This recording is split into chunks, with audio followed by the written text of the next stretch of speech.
عمر جن کا تعلق ویٹل کالج سے ہے. چودھری عمر. کوئی اندازہ کر سکتا ہے اس کے زور بازو کو نگاہ مرد مومن سے بدل جاتی ہیں تقدیریں. نحمدہ و نصلی علی رسول الکریم. اما بعد فاعوذ باللہ من الشیطان الرجیم. بسم اللہ الرحمن الرحیم. یہ سحر جو کبھی فردا ہے کبھی ہے امروز، یہ سحر جو کبھی فردا ہے کبھی ہے امروز، نہیں معلوم کہ ہوتی ہے کہاں سے پیدا. وہ سحر کہ جس سے لرزتا ہے شبستان وجود، ہوتی ہے بندے مومن کی ادا سے پیدا. رب صدر حاضر محفل، مجھے جس موضوع پر اظہار خیال کرنے کا موقع ملا وہ موضوع اتنا وسیع ہے کہ مجھ جیسے کم علم طالب علم کے بس کی بات ہی نہیں.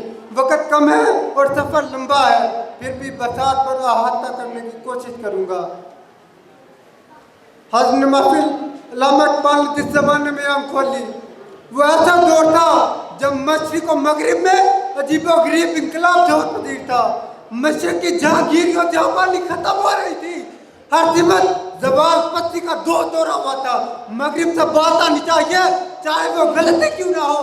مشرق میں ایک سی پذیرائی فخر سے ہوتی اور دانے سے مرد کب کر بلند ہوتا. ہر سو ان کی فراست کے ڈنکے بجتے. اپنے من میں ڈوب کر پاجا سراغ زندگی، اپنے من میں ڈوب کر پاجا سراغ زندگی. تو اگر میرا نہیں بنتا تو نہ بن، اپنا تو بن.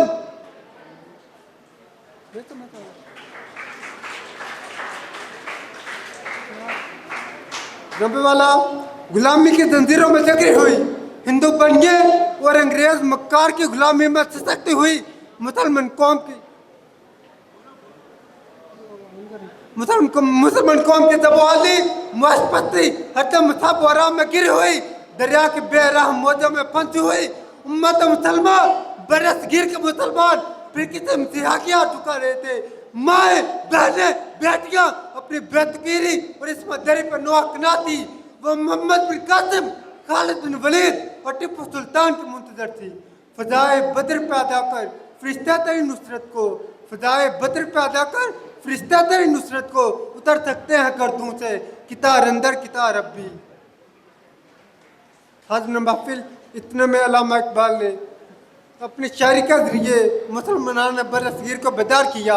ان میں نئی روح، ولولہ، جوش اور آزادی کے لیے جذبہ پیدا کیا.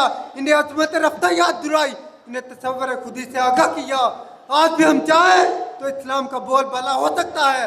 آج بھی سومناتھ کے بت پاس ہو سکتے ہیں. آج بھی کشتیاں جل سکتی ہیں. آج بھی دریا میں گورے دوڑ سکتے ہیں. آج بھی رب کعبہ ہمارے گوروں کے قدم چھوٹنے والی گد کی قسم کھا سکتے ہیں. لیکن کیا تھے؟ اس کے لیے میں سرور دو عالم خاتم النبیین حضرت محمد مصطفیٰ کریم صلی اللہ علیہ وسلم کے نقشہ قدم پہ چلنا ہوگا. اسلام کے سنڈے رسولوں کو اپنانا ہوگا.